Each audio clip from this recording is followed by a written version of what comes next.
Okay. When I say, so now we're on YouTube. So welcome everyone. Okay, Eden. When I say, I'm going to give you three, two, one, and then I want you to Okay. take one deep breath and then dig into it. Okay. Oof, nervous. Okay. Okay, get the butterflies Oh, out. All right. okay. They're out. There they go. Bye, bye. There they go. I just saw one fly by. Okay. All right. Okay, man. You ready? So we're going to start the Yes. audio. Excellent. Three, two, and one. Hello, hello, everybody. This is Eden the Wise, And this is Aaron's opinion. And um, and we are and collab. And this is Par Philosophy and Religion, Episode One. We want to welcome all our special guests. I want to start by saying, please show your support to the channel. If you like anything said today or in other episodes, it helps to get the word out. It helps to get everything on par. And we hope you enjoy the show. thank you, Eden.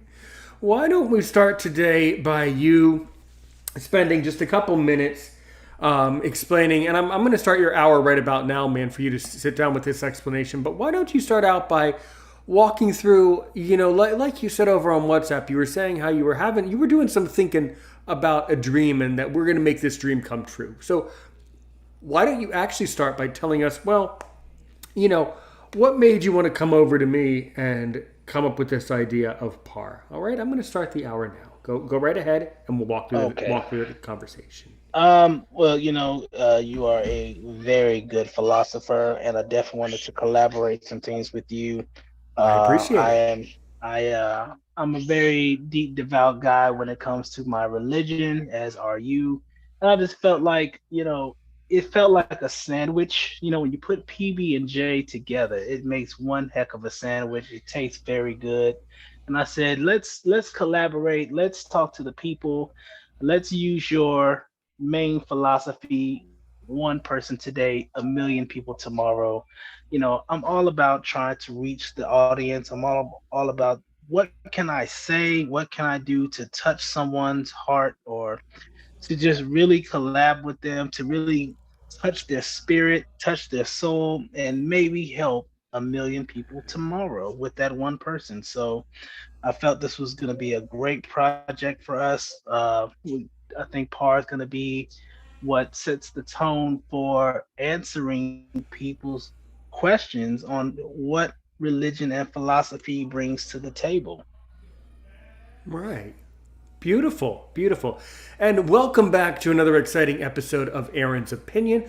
And I got to tell you, from the bottom of my heart, I feel really, this is a tremendous privilege. There are several privileges in broadcasting that are tremendously complimentary. One of them is when someone asks you to fill in for them on their show. Haven't done that yet. I would be honored to do so. But another Mhm. one is when someone comes up to you with an idea and says, "Hey, can you help me with this, man?"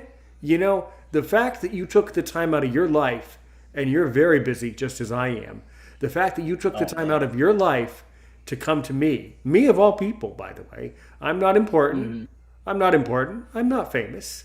And I quite beg to frank, differ, but go ahead. good. I'm glad that I'm famous for Eden the Wise, but for the rest of the world, they're like, what? Who's Eden the Wise? Aaron's opinion? What? Who? Who? What? So the fact that you came to me is a tremendous blessing and compliment to me, and I just can't thank you enough for it. But for those of you who don't know, Mhm. as you know, welcome back to another exciting episode of Aaron's Opinion.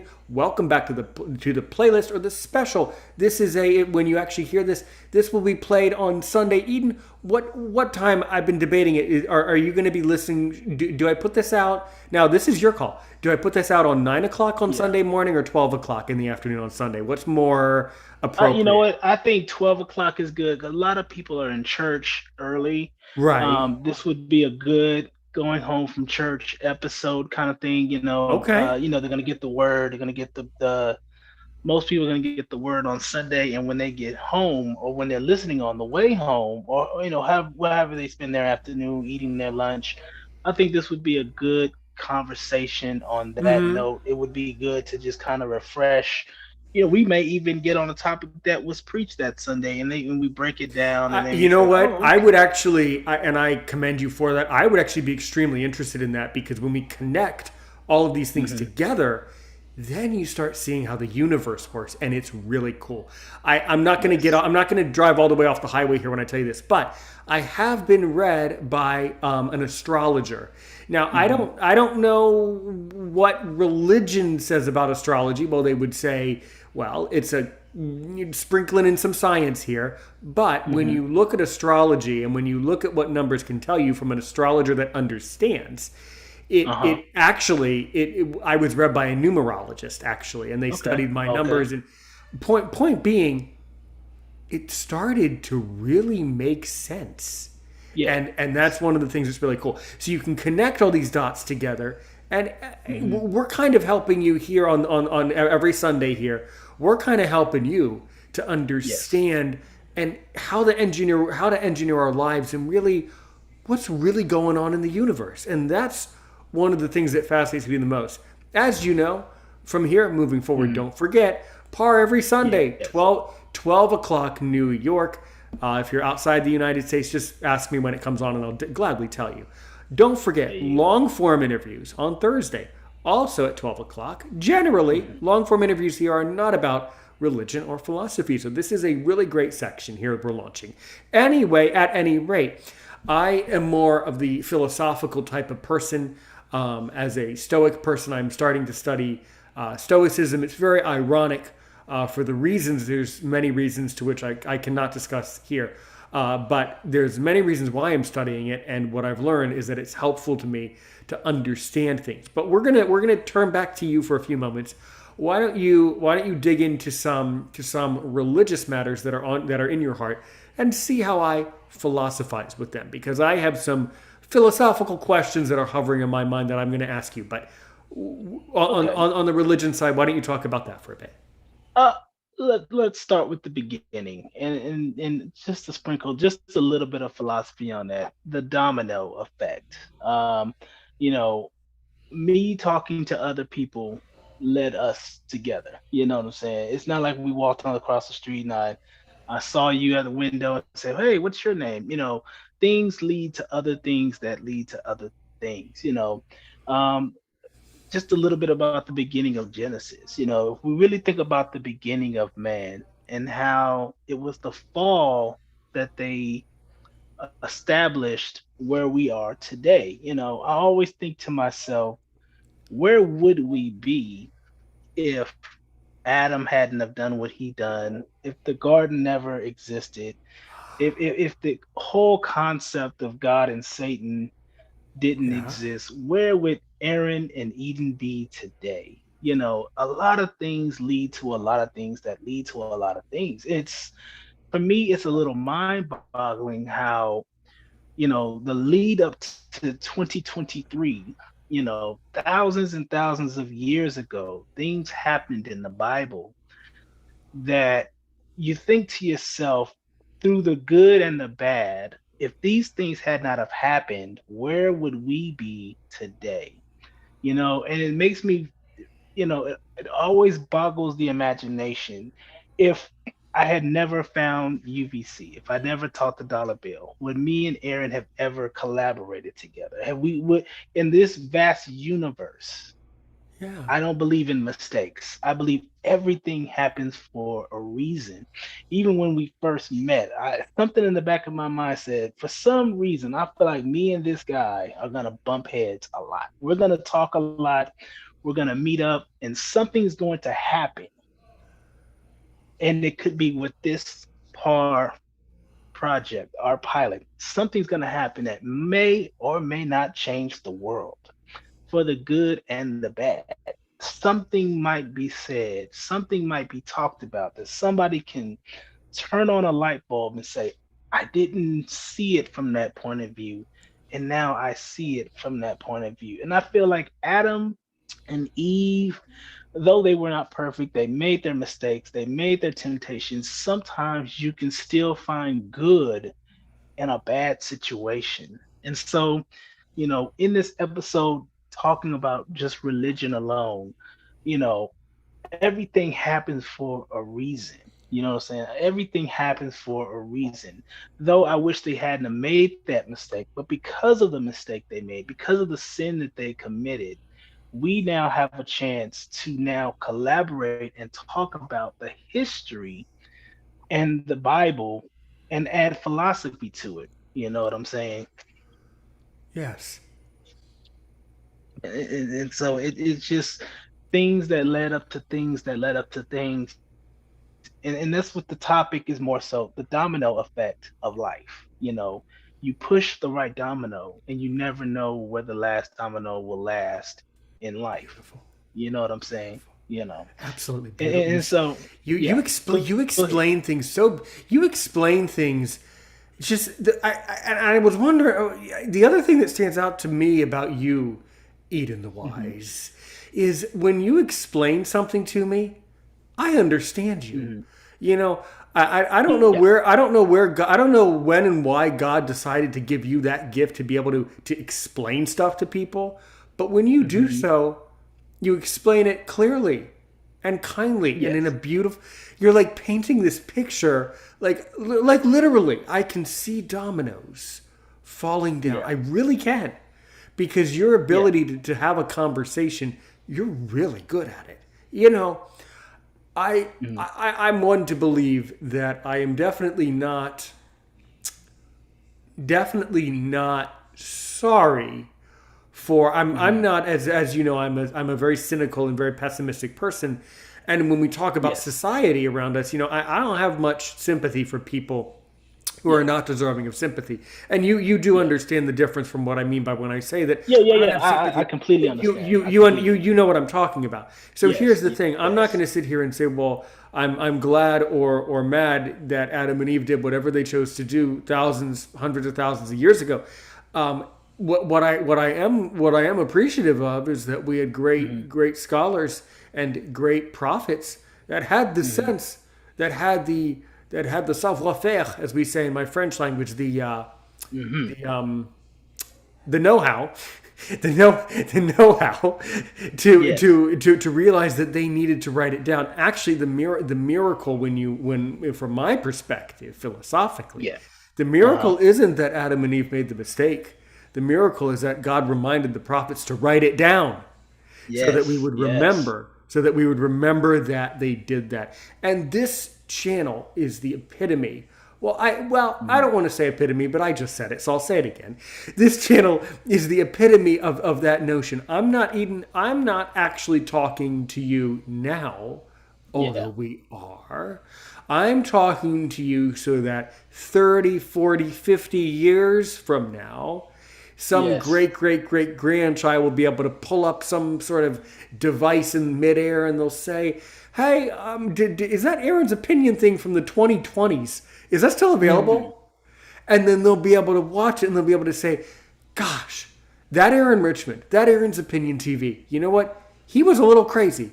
He made some Yeah. mistakes. He hurt some people's feelings along the way. But you know what? He also helped a lot of people and he got a lot of Oh yeah. stuff right." And that's Yes. the message that I'm trying to Hmm. really convey and really communicate to you, listener, is that yes, you're listening to this episode this coming Sunday, whatever that date is. Anytime I have to tell someone a date, I always have to look at my calendar. I don't know what that's about because I always know what time it is. I just can't keep track Yes. of the days. But whatever day that is, yeah, you're listening to it then. But it's not for then. It's for tomorrow. It's not for you. It's for the million.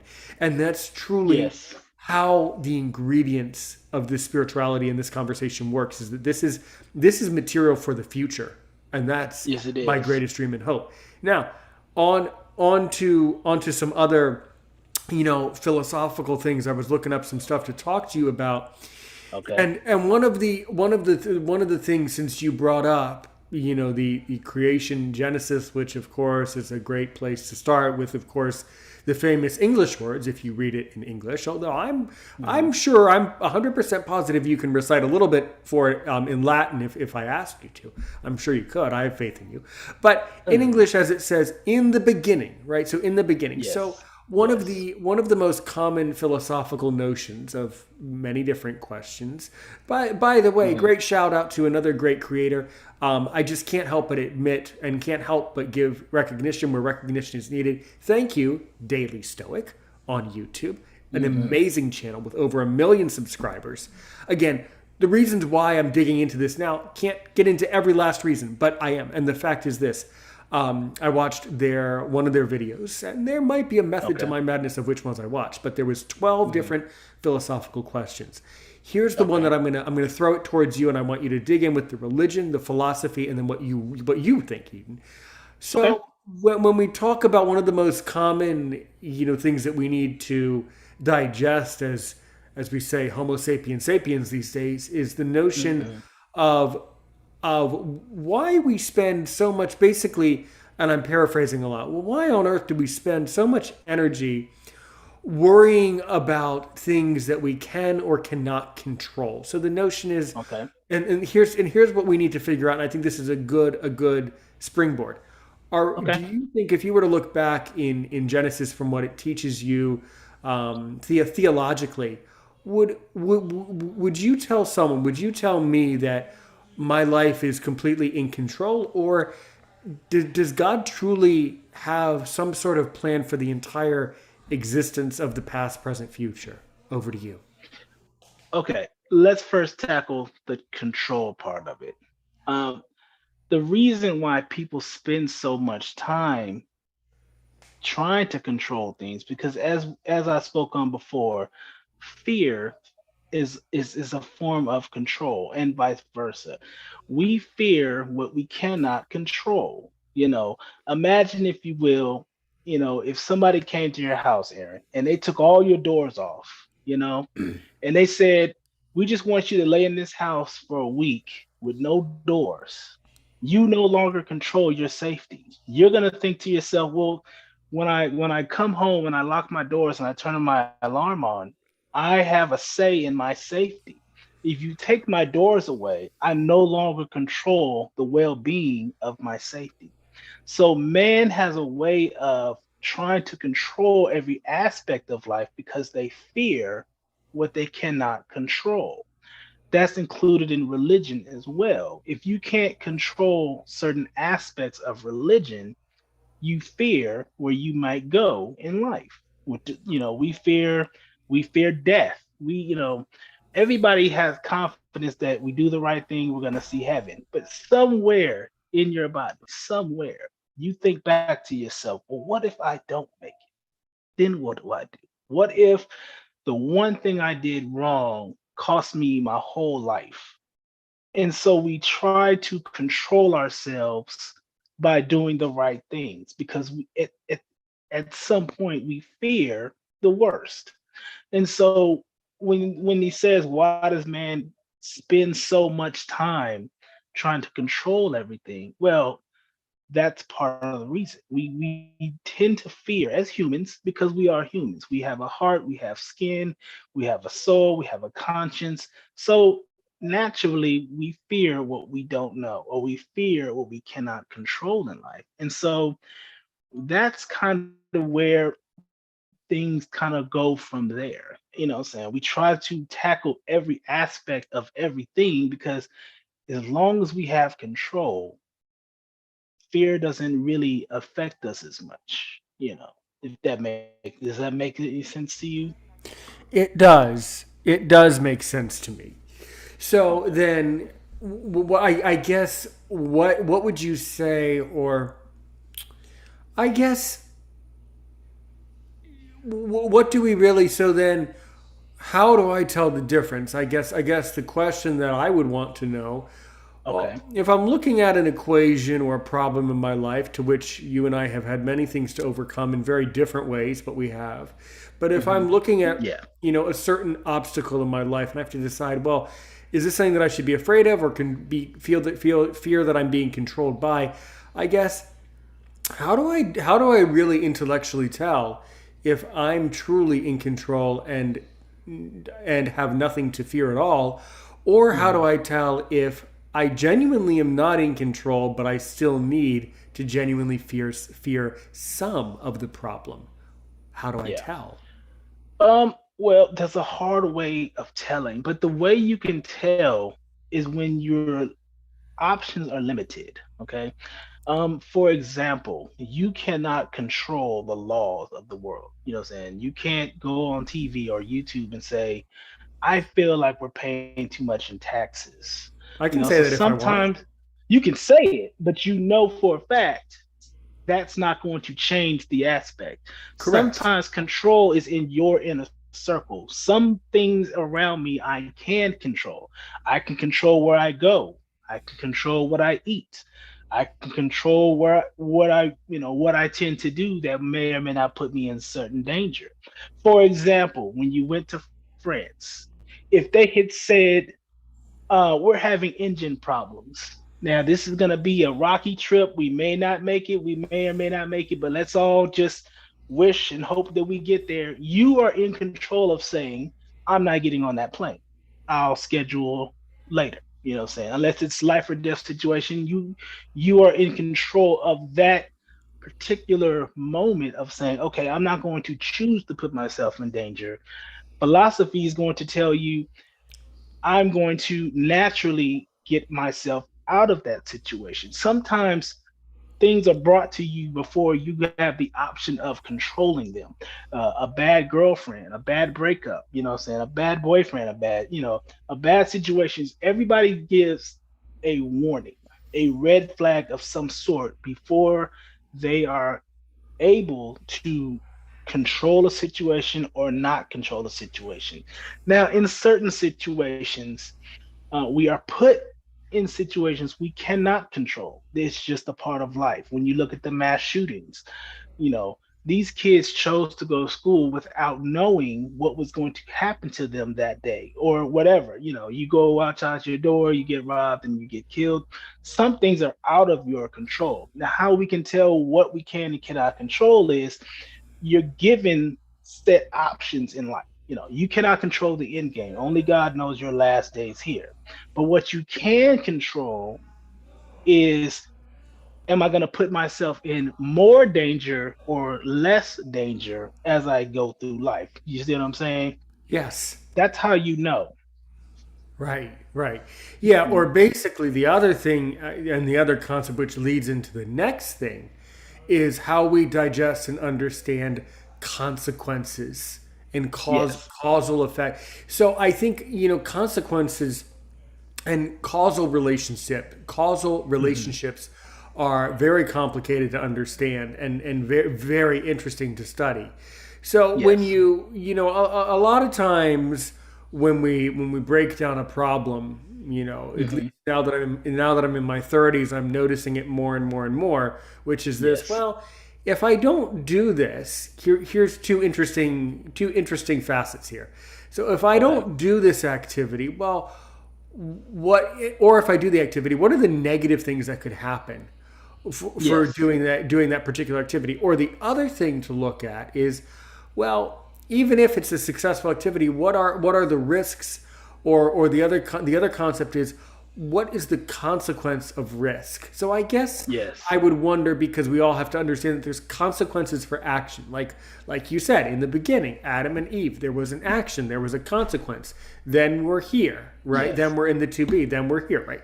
But really, Hmm. really, that's all a chain reaction of cause and effect relationships over hundreds of thousands of years. So really, Yes. even the wise, how do you digest and analyze cause and effect? How do you analyze risk? How do you analyze risk and negative consequences that can come from taking risks when we need to? Well, every like you said, every cause has an effect. So what we tend to do as people, we outweigh our options. I tell myself if I do this cause, these will be the effects with an S. Sometimes we just look at cause and effect as singular, but there are options. Sometimes you do have to take risks. Sometimes you do take risks. Um, for example, you getting on a plane, anything can happen, but you're choosing to get on that plane to get what you need done or go where you need to go. Sometimes you have to take risks in life. Think about where you started from, an empty pitcher. From 3-year-old Aaron to 30-year-old Aaron, at some point you had to take risks in life. Sometimes you had to educate yourself. No one did it for you. You had to say, I have to do this for me. I'm taking a risk, but if I don't do this, I may not be able to do that. You see what I'm saying? Yes. One Lego at a time. If I don't build the foundation of my life, then I won't get to this point. To get again back to the domino effect. If I don't push this domino, if I don't take this shot, I may not ever get it. At some point, you had to educate yourself. You have to take the chance and say, I'm gonna roll the dice on me. You know what I'm saying? No one's gonna get there for me. I have to do it by myself. No one's gonna hold my hand, no one's gonna do this for me. I'm gonna take that chance. I'm not gonna go to the parties, I'm not gonna hang out with certain people. I'm gonna take a shot on me and see where it takes me in life you know and everything has to start with a cause. Because you did this, the effect is that.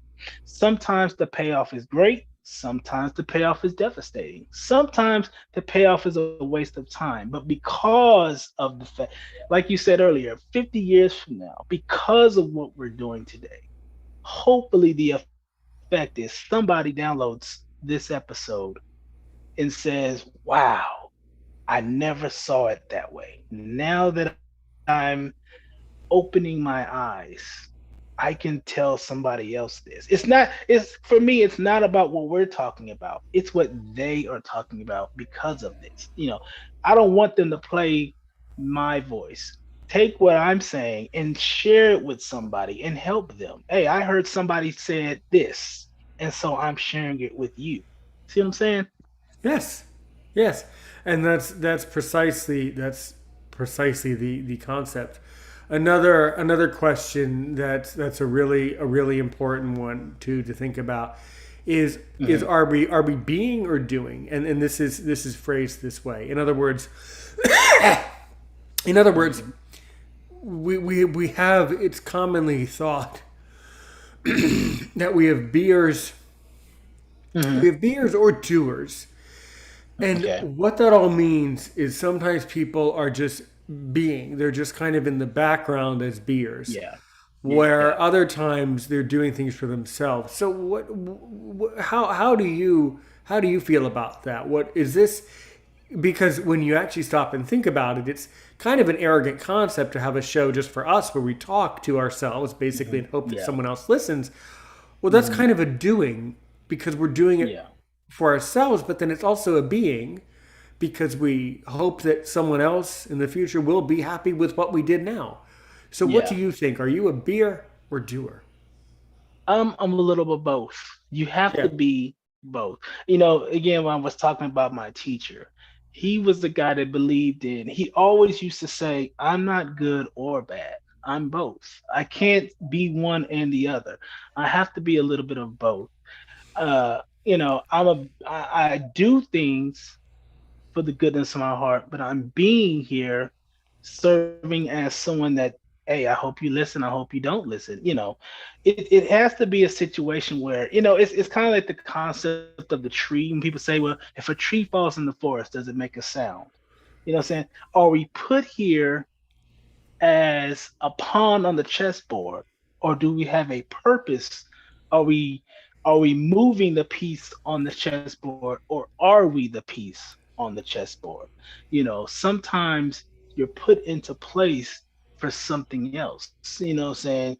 uh Again, I hate to go back to this, to the mass shooting. Sometimes you're put here for a tragedy to happen so that somebody can talk about this and say, hey, we need change in the world. you know there's the people that want change, and then there's the people that are examples of why we need change. So to be the doer versus being here, sometimes you're just being here because you're the piece on the chessboard, so the doer can move that piece and say, that's where we need to go, in that direction. You want to capture the king, I have to move the piece. But one of us has to be the guy moving the piece on the board, and one of us has to be the piece on the board. Does that make any sense? It does, as long as I ask another question. As Go you ahead. know, there are 64 squares on that Mm-hmm. chessboard, There which is. means that although we like to think in our mind that there are an unlimited number of moves and coordinations of pieces thereof, in Mm-hmm. essence, there are a limit, right? There's a Yes, limit yes, there because there's only is. 64 squares. Yes. So, what? How do you understand? So, what is the limit of doing, and then what is the limit of being? Well, Because it the squares. has to have limits. Mhm. Yeah. Yes, the squares represent the days that you're here. You have so many days to do something. You have so much time to do something you're either meant to do or something you're meant to be. You know what I'm saying? The moves on the board represent how many moves it takes for you to accomplish the goal. Now, let's look at the let's look at the pawn. If you get to the other side, sometimes you get more moves. You can change your pawn to another piece. That's where the knowledge comes into play. If you get to the end of that board alive as a pawn, if you get through all the obstacles, you got through the queen, you got through the bishop, you got through you got through the rook, and you got across the pond to the other side, you get a chance to turn your piece into an even more powerful piece. When they say knowledge is power, they mean that. The more you know, the more you're in control. The more you know, the more you can determine being the beer or the doer. Because now your eyes are open. You have other options. Now you've made it through the obstacles. You've made it through the 64 squares. And now that you're at the end of that board, you have a chance as a pawn, which we all start off as pawns. We're not all going to be the kings and the bishops. You know, they only serve as tools to create a checkmate if we went to the chess terminology. But the limitations are you have so many moves to get it right. We have so many episodes to get it right. We have so many things to say to get to the right person that will get to the right person that will ultimately help millions of people, which is what the goal is here in Aaron's opinion. See what I'm saying? Yes. Yes. Actually, the goal is to only help one person You're right. because One person today and millions tomorrow. so the goal is to help the next person. Is That's yes, that's the yes. goal. Now how do we get there? Now on to the notion of strategy. So then Hmm. chess is a great example. There are other games that also illustrate this, but then what should our strategy be in life? Um, How do we formulate, I guess, how do we formulate our life strategy? I tell you push all the dominoes. You push them all. Don't leave one standing. Push all the doors down. Open all the doors. Say what's on your mind and just tell the world how you feel. Hmm. Because it's not about me. You know what I'm saying? There's gonna be we're talking in 2023, 4 years, 5 years, 10 years from now, somebody's gonna be born. And they're gonna be born blind. They're going to lose their vision and they have no idea. There's a mom having the time of her life that has no clue out there that she's going to have a born baby girl or a born baby boy, and he's not going to have any sight. He's not going to know what to do. She's not going to know how to feel. We have to pave that way. We have to lay the concrete down as blind people. We have to say, we lived it. We lived our lives. We got through our obstacles. We got through the other side of the board as a pawn. And now we have a second chance to help the next generation of people who have no clue what's about to happen to them. There's a 10-year-old that might listen to this accidentally that has no clue that they're going to get into a car wreck that's going to cost them their vision, cost them their leg, or cost them something, and they're going to need to hear that at the end of that dark door, there's not the end. There's another shot that you can be somebody. You can do something in life. You can be somebody in life if you never give up on yourself. If the if you think selflessly and say, you know what? I can do this. Why? Because somebody out there on YouTube, some crazy guy named Eden and Aaron said that it doesn't end with this. Tragedies never end until it's too late. If you're still alive and breathing, there's still a whole life ahead of you. There's still a whole life that you can be somebody or do something for someone, but push the doors down, with the domino effect, you know, never ever give up on life. There's so many things you can do or not do when you decide to give up on yourself. There's so many people you can help when you decide to give up or not give up on yourself. And so, what I tell people all the time is always, always think about the next guy. Sometimes, and the Bible speaks more of this, you know, never think about you, always think about them, you know, feed the poor, clothe everything the Bible teaches us. It's never ever about you. You know, Jesus easily could have said, man, listen, I got all, regardless if I die on the cross or not, I don't have to do that.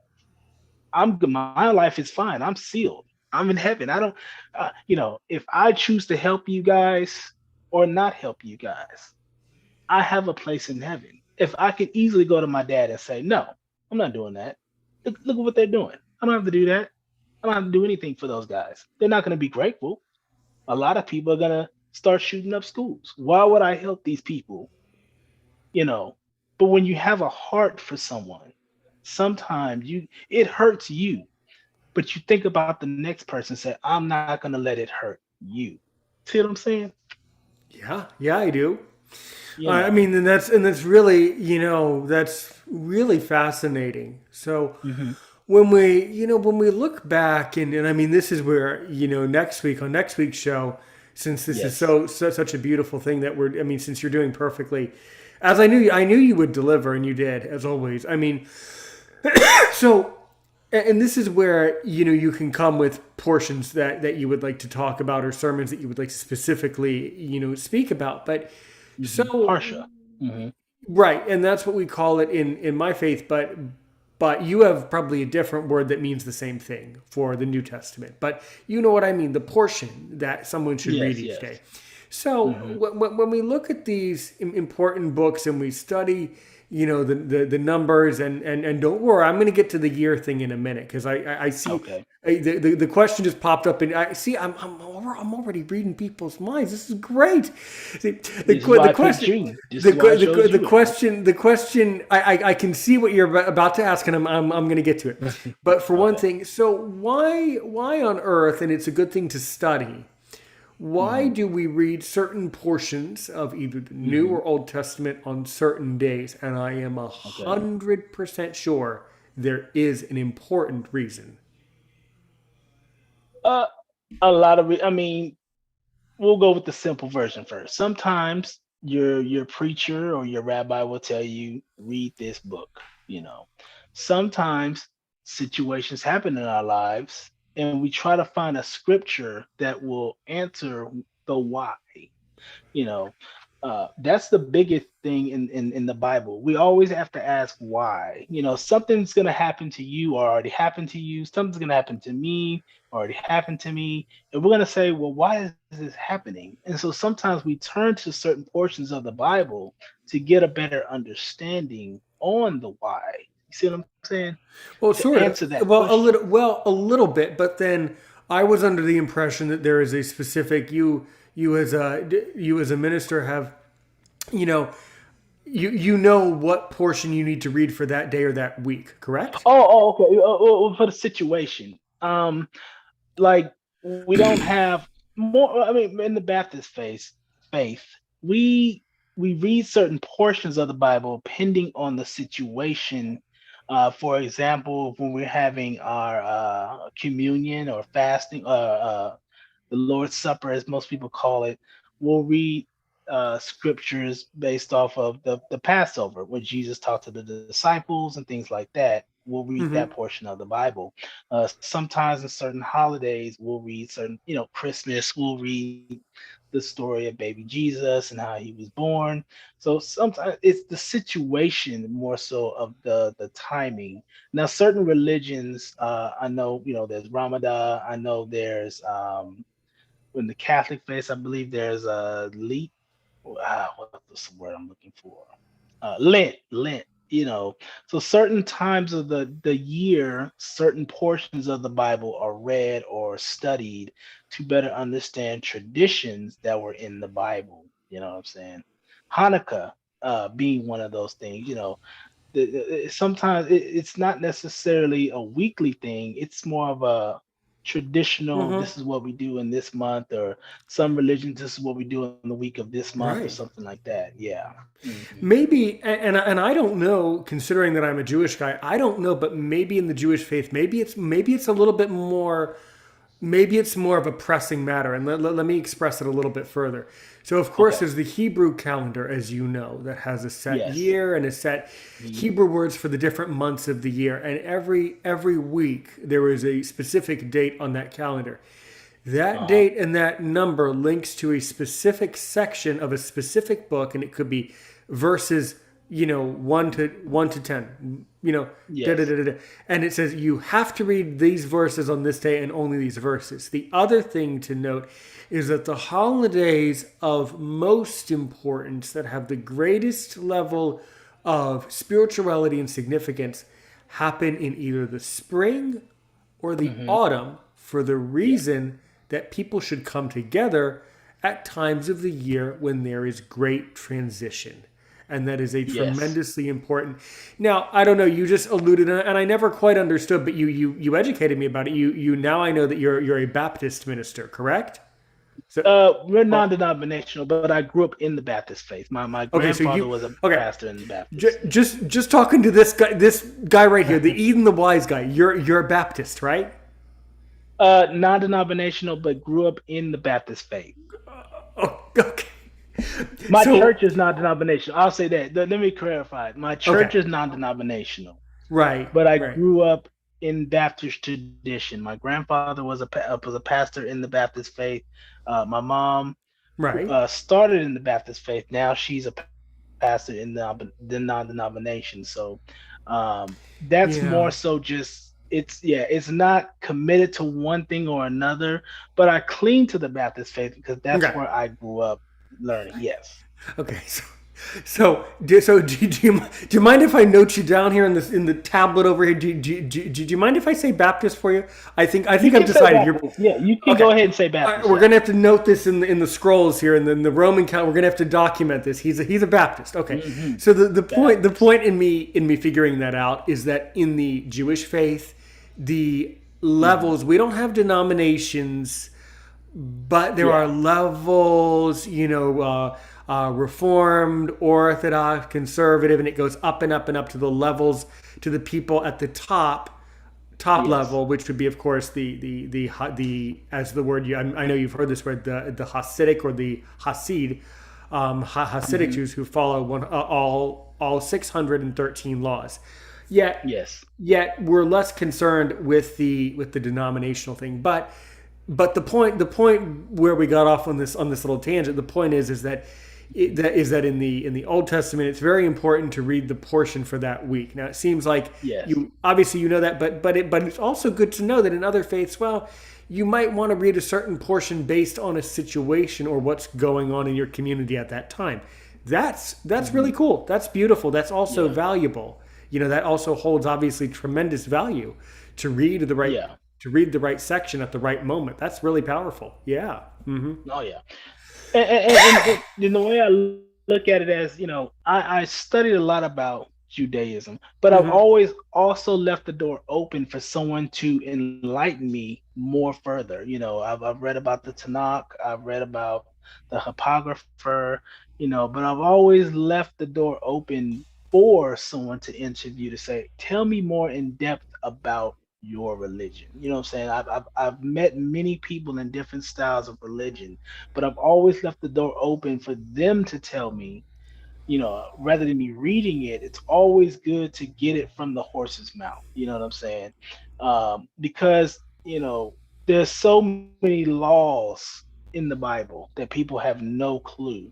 We read the Ten Commandments, but then there's laws. You have the ceremonial law, you have the royal law, you have the judging law, you have, there's so many laws that you have to follow in the book, depending on if you're Catholic, Jewish, Baptist, we all read the same book, but sometimes we study differently on different levels on the end goal, learning the Bible, learning its foundation, learning everything in there, the do's and do nots, the little things you don't get in the main stories.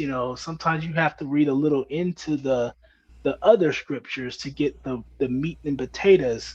Rather, everybody knows the Ten Commandments, the simple Hmm. things, but sometimes you have to really dig in deep to get the other things.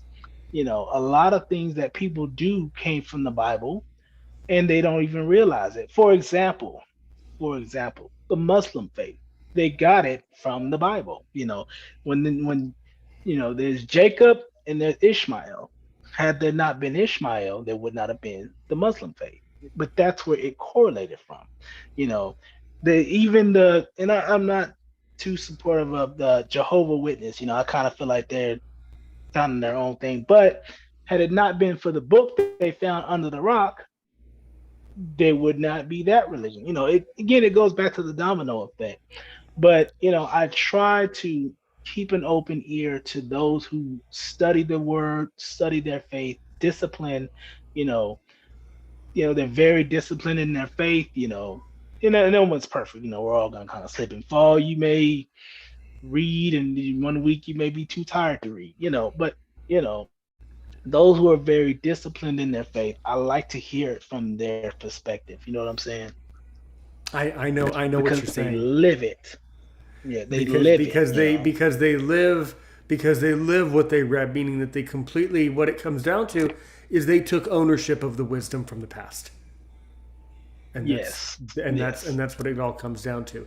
Another question that I'm sure Hmm. you get a lot of, and this is a really common one, and one of our great friends, we'll call him Mr. Clark in our community, but he knows who he is. Okay. He asked me this question, the whole question about the concept of Messiah, and the Hmm. notion of what do I really think about, you know did the Messiah ever come, and then if they came, how do we know when they're going to come back, and what will that look like? I'm Hmm. sure you've rehearsed, because this is probably one of the most common questions that pastors of any, that pastors such as yourself have to grapple with this emotionally. So we Yes. talk about the past, we talked about the present, but let's go there. Let's talk about end times. So what does that really mean, and what do you how will we know when it's too late and it's time for the end time? Okay. Oh man, it's a very complicated thing. A lot of preachers avoid revelations, my grandpa included. He's preached about it a few times in his day, but none like the other scriptures. When we talk about the end time, let's go with Isaiah chapter 53 when it talks about the Messiah. That's a controversial book in a lot of religions because it speaks on the Messiah. Um, when we look at Revelations, okay, we can look at it in two ways. Did somebody read this book and say this is going to happen? Does the psychic write this book knowing these things are going to happen, or is this really the real deal, Holyfield? Every evidence in Revelation is coming to pass. It talks about earthquakes in diverse places. There are earthquakes now in diverse places. One hit, I believe, Turkey not too long ago, and this was a Mm-hmm. massive one. I'm pretty sure you've heard about it. I've heard about it. Um, there will be wars and rumors of wars. Well, let's look at Russia today. Let's look at the rumors that everyone's speaking of us going to war with Russia today. So everything evident. There will be plagues. Let's look at COVID. You know, everything Revelations has spoke of, it is now coming to fruition in our time. Me and you are witnessing this in Indeed. real time. So when you say, is he coming back? Well, there's certainly evidence that he's coming back. There's certainly evidence. Are we led to believe that 100,000 years ago, somebody out there on the island of Patmos wrote Revelations, not knowing or knowing this was going to happen in 2023? Look at the mass shootings. The world is literally turning itself upside down. When you say I'm a pessimist, you have every reason to be, because look at where we are today. You look around. I mean, I had this discussion with a friend the other day. It seems like we're looking like the Sodom and Gomorrah of the world. We do what we want to do. People fear us, saying we are like the city that never sleeps. We do what we want to do. And look at all the things happening around us that are clear signs of something is going to happen to the world. It's just too evident. It's not a coincidence that this was wrote in Revelations, and now we are clearly, even the blind are clearly seeing this before our very eyes. We are seeing the end time in real time. You see what I'm saying? This was spoken in existence before it was in existence. This is evidence. And people say, well, how do you know the Bible is real? Well, everything you point to in the Bible is either happened to you or is happening around you. There's no getting around that. Atheism. I tell them all the time, if the Bible isn't real, then how do you explain this? Is this really a coincidence that somebody wrote in Revelations? Is this a coincidence, or is this evidence? See what I'm saying? Yeah, I Does kind that of make do. sense? A little bit here. But I need to ask you more questions. Okay, go So, ahead. Go ahead. so remember though that I'm a French speaker, and remember that you just talked Yes. about you talked about revelations. That's a Hmm. very important word for a French speaker, and you know why, right? It means missing symbols. It actually reminds me of the French verb rêver, to dream. The point of me saying Mm, this is that okay, so that's where that word comes from. Rêver, dream, yes. les rêves, the dreams, les Yes. révélations. Okay, the dreams more than likely, Hmm. or someone will correct me. I guarantee you. If someone's at home right now writing the email, no, Aaron, it's because of Latin, not be no. Well, guess what? Guess what? I'm giving You French. trace everything Latin. There I, you go. I'm going to be the French guy who's going to say nope, nope, it's France, it's French. But here's the Yeah. point. Here's the point in being. The thing is, dreams are not the same as reality. If I have a It is dream, not. it's not the same as a goal. So I guess No. the truth and the true controversy here is that we Hmm. see things that are based in reality, right? If I look out my office window, right? There's a lot of Hmm. things that are happening in reality, and there are a lot of bad things, but they are reality. So in other Yes. words, it's hard. I think the problem with Revelations is it's hard for Hmm. anyone to believe it because they know that it's based upon things that were thought in the mind or the dream, les rêves, you know. Yeah. So I guess that's kind of my concern with this is how do we separate a dream from concrete organic reality, I guess. Well, let's even go with this philosophy.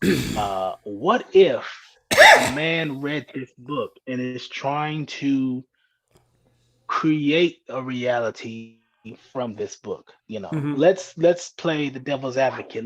Let's turn the coin on tails from heads.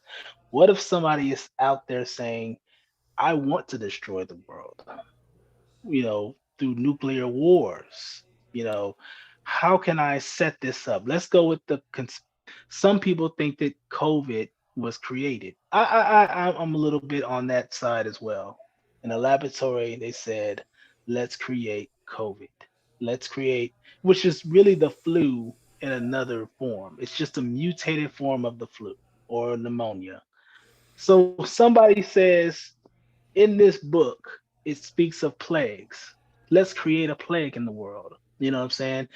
Uh, Somebody says there'll be earthquakes in diverse places. Let's dig in the world and let's move a plate from Earth, creating an earthquake, a man made earthquake. You know what I'm saying?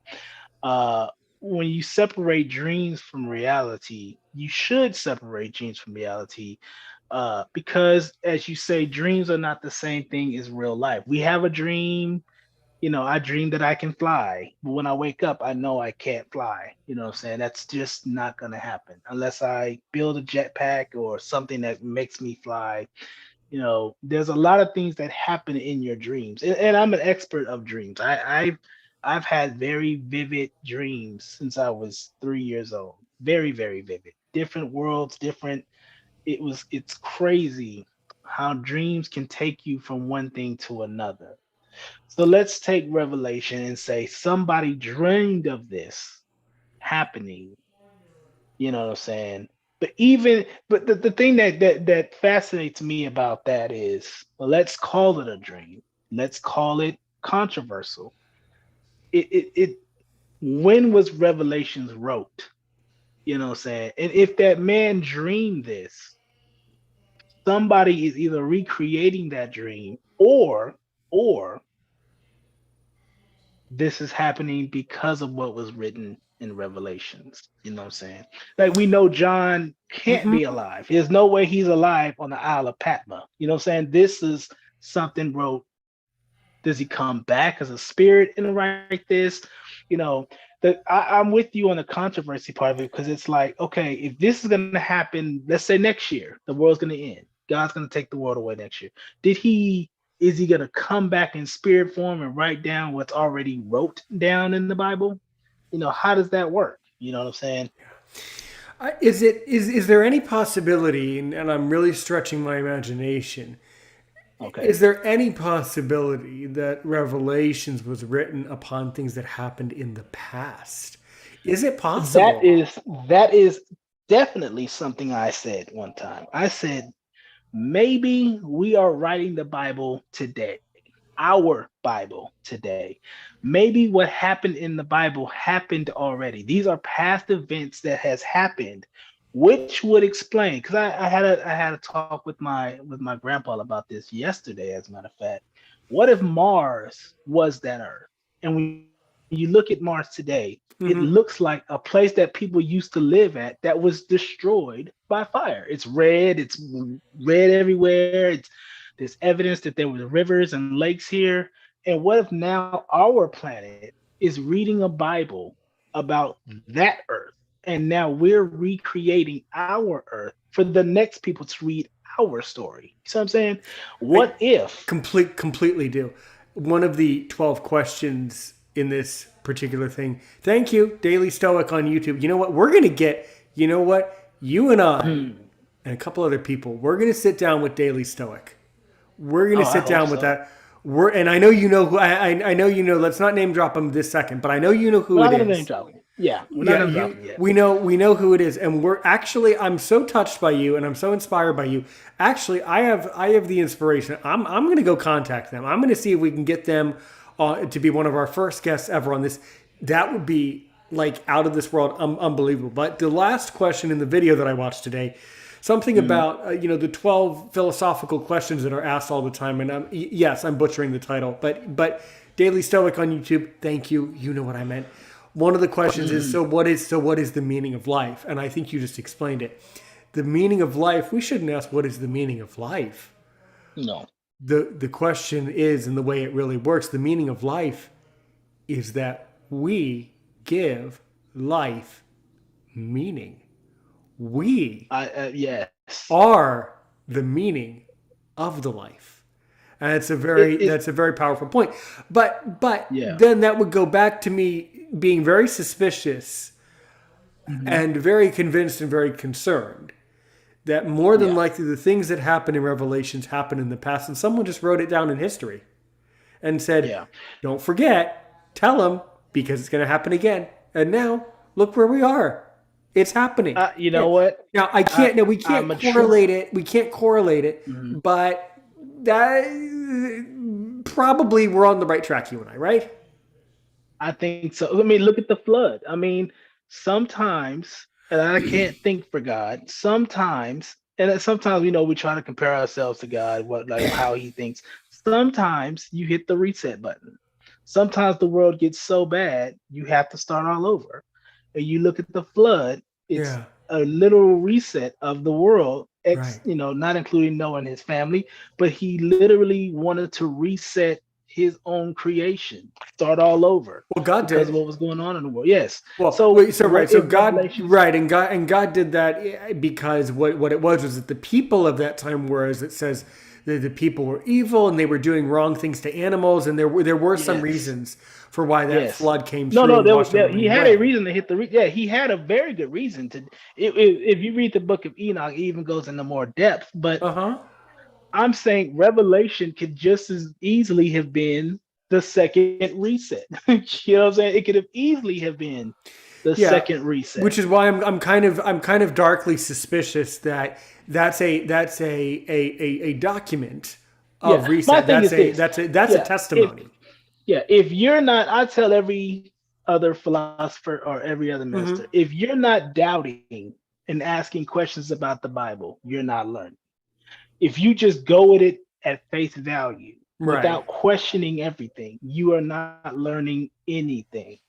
You know, everybody has their doubts. There's not a single person in the Bible that was heroic that did not have their doubts before they went to the end game. Saul started off killing Christians. You know what I'm saying? Uh, David doubted God all the time. The list of Moses broke the rock, doubting God. Everybody questions what's going on around them. The more you question, the more you learn. What I'm saying? I've always tell my friends at work, before I accepted God, before I accepted the faith, I questioned him. I questioned everything. Is this real? Is this reality real? I've read books that said a demigod created this world. And that's why it's so flawed because it wasn't God's creation. He created it. And when he created sin in this world, and that's why it seems like everywhere you go, it's nothing but evil. It's nothing but bad because he messed up. He messed up on the creation trying to imitate God and made this world, and now there's craziness in the world. Now, of course, I'm a devout Christian, so I relate to the Bible and its teachings, Old and New Testament. So, but let's say I was not. Let's pretend like Edwin was clueless. I don't know anything, and somebody told me that. Imagine if that was the case. I always tell people before you accept one thing, question the other things first. What if? You know, what if we were led astray? What if we're in a simulation? We were talking about the simulation in the Matrix Hmm. and one of the other stuff. What if one day, Aaron, you woke up and you were in a laboratory in some pod that opened up and they said, "Hey, Aaron, your whole life was a simulation. You opened your eyes and you could see. You opened your Right. eyes and you found yourself in a world that now has, you're like, where am I? What is going on?" And they say, "Well, you've been calling yourself Aaron in your sleep. Your real name is Patrick, but you've been in this world. What year is this? It's the year 3017, sir. We were just Right. testing to see how you would react in this simulation. Imagine how you would feel if Hmm. you woke up in that kind of world. You'd go crazy. Well, You'd maybe lose your not. mind off the table. Well, I don't know. Well, maybe Maybe. you wouldn't. You're a Well, strong-minded person. I'm well, saying a no. Well, weak-minded no. But person. here's what I mean. Because if I woke up in that world and they said your name is Patrick, Mhm. I would probably tell them no, my name is Jean Patrick, and I'm There a you French go. guy who's woken up, and it turns out that I'm French the whole time. But Eden, the point in leaving this with a Mhm. little bit of a joke at the end there, a little bit of a smile at the end, is the point is we have been speaking for an hour about this. I think next week what I want to do is I want you to pick a specific topic just like today from the Bible that is meaningful to you. And I Mhm. will come back, as you heard, I studied up on some of my Stoicism, and I'll come back with another area and section of Stoicism to really blend it together. But this was a nice sandwich. PB&J or not, this was a nice sandwich. You talk about a glass of milk.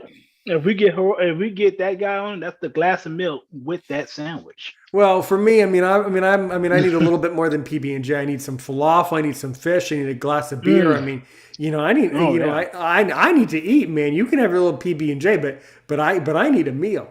So everyone, let's keep the comments going over there in the YouTube community. Don't forget, for those of you who see this video tonight, don't forget, by the way, we're going live tomorrow at 12:30. 12:30 New York with the RP show. Don't forget to join us then on this very Zoom and this very same live stream. Kind of surprised that more of you didn't join from around the world. I think there's some people are a little bit nervous about that, but you're welcome in here. When you see these links, join them. And Eden, do you have any parting? I'm gonna let you ask a question to me, one more question. And then we're going to kind of have a little outro where we just say thank you for. So what do you want to ask me for one more question, and then the outro, and then we'll see you soon. But ask me one more question.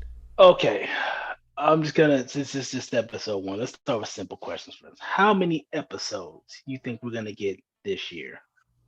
A lot. That's a good answer. Also, I want to end with, please show your support. We don't do this for us. We do this for you. The more you support us, the more you're supporting the world. You might be saying, I got better things to do. There's other things and maybe, and you know what? And maybe they do have better things to do.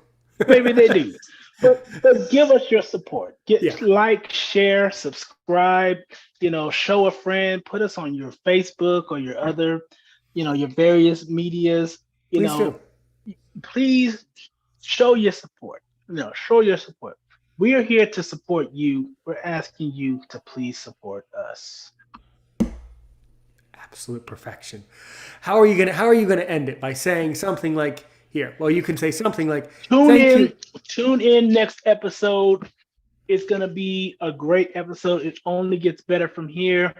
We are gonna have a great topic, maybe some guests. If you can, please comment on a topic you want us to tackle or talk about for episodes in the future. We definitely will read your comments. We will talk about it. We will put it on there, and we might even invite you to further discuss what you put in the comment. I promise, if I see a great comment wherever I see it, that person, you need to be warned, you're getting the Zoom invitation, and I expect you to be here. So yeah, of course, you don't have to come to the Zoom if you don't want to, but perfect. Thank you for listening to PAR Episode 1 Pilot. All right, guys, we'll see you next Sunday. Don't forget, long form interviews on Thursday, where we don't talk about religion and philosophy on Thursday as much. Thanks so much, everybody. Blessings to you, Eden the Wise, and keep up your great work. We'll see you next Sunday. Help one person today. Help 1 million people tomorrow.